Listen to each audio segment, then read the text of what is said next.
The next question, the member for Ottawa South. Thank you very much, Mr. Speaker. My question is to the Premier.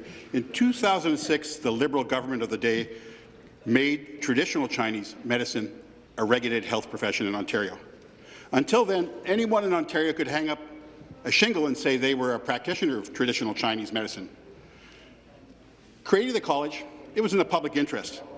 We did it to protect patients. That's why we have regulated health colleges. It's their primary purpose: patient safety, the public good. For 16 years, the college has protected patients in Ontario.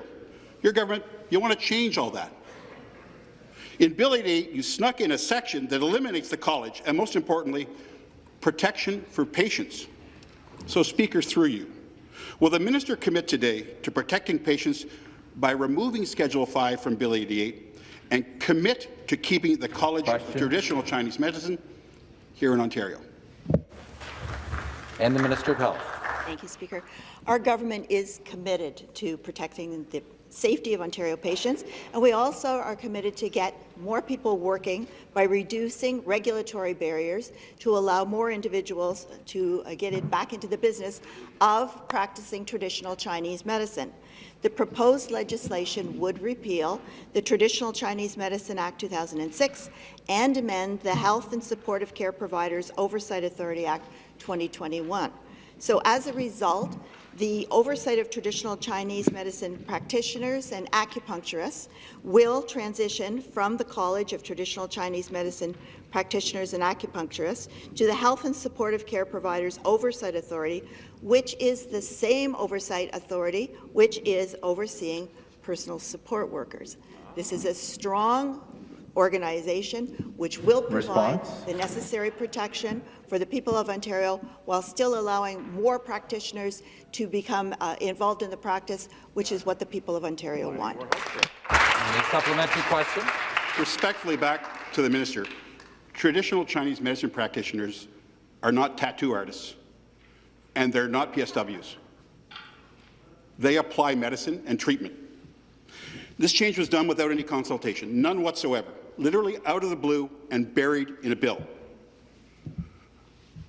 And so far, we've heard no rationale from this government as to how this is going to make anybody safer, or how it's going to affect people's access to care when their benefits plans don't pay for it anymore. How is this good for anyone in Ontario that any one of us can hang up a shingle and say we're a practitioner? Who told the government this is a good idea? Who whispered in the Premier's ear?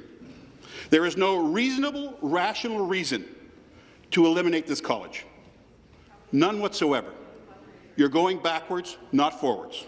So, Speaker, through you to the Premier, I'll ask once again, will the Premier commit to removing Schedule 5 from Bill 88 and keep the traditional college or traditional Chinese medicine college here in Ontario and keep protecting patients?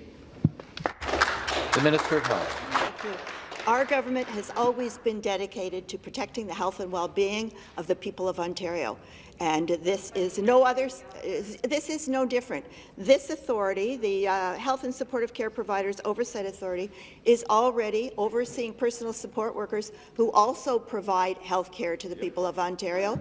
Traditional Chinese medical practitioners will be under the same authority. They will be provided with that safety. And as well, acupuncturists will be protected by local personal health units. So there will be that authority. It will also allow for more people who have faced significant barriers to being admitted by the college to be able to practice traditional Chinese medicine. That is what the people of Ontario want. We are dedicated to protecting their safety and making sure more people can have access to the care that they need and deserve.